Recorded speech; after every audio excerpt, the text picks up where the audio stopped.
Do you remember the exact year you resigned? Not from a job, from your own genius. For most adults, the pencil dropped at 10. It wasn't conscious, you didn't wake up and say, "I'm done with imagination." One day you drew to express, the next to impress.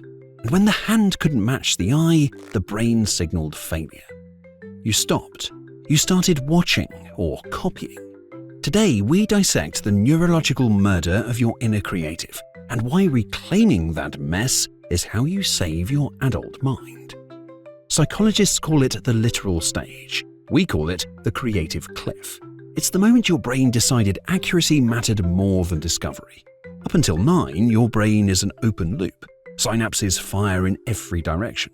A circle is a sun, a box is a castle. Exploration is rewarded with dopamine. Then your brain enters a brutal efficiency phase, synaptic pruning. Connections that aren't useful get cut. Playful exploration pathways vanish. Dopamine shifts away from risk toward correctness and social fit. You trade sparkle for safety, and that trade fuels anxiety, burnout, and fear of being seen. The good news? Your brain didn't delete that freedom, it archived it. Around age 10, the parietal lobe comes online. This region handles spatial accuracy, perspective, proportion, 3D perception. Sounds helpful? It is. But here's the cost. For the first time, you can see the gap between what you imagined and what you produced. And that gap becomes shame. Oh, the nose is too big. Oh, the house is crooked. The story collapses into wrong. At the same time, mirror neurons spike. You're no longer just drawing, you're comparing. Your brain stops asking, "Is this expressive?" and starts asking, "Is this like everyone else's?"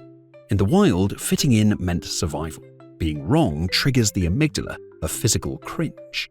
Then the prefrontal cortex steps in, not as a guide, but as a guard, a hypervigilant security system scanning for social mistakes. So you adapt. You don't stop because you're bad, you stop because your brain decides it's safer to quit than to be wrong. You didn't lose talent, you lost permission. And if this only affected how you sketch, well, fine. But neurology doesn't stay in a box. Killing your creativity rewired how you approach risk. Perfectionism, fear in a tuxedo. That 10-year-old inside you, terrified of drawing outside the lines, now drives career choices, relationships, even self-expression. You stay in the job you hate.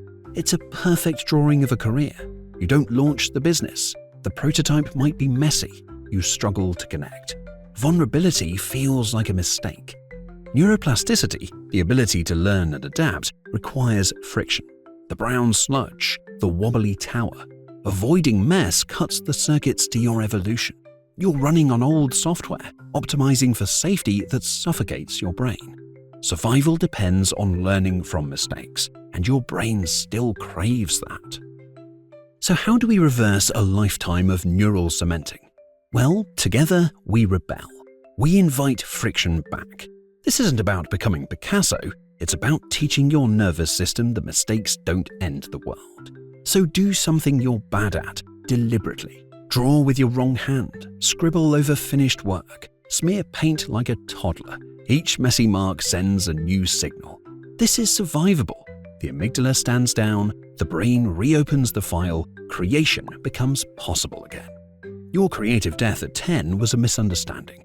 Art was never about accuracy. It was about processing the world. To find your genius again, you must be willing to be the fool. Making something messy, risk being seen. This is how your inner child wakes up. Don't just watch, create.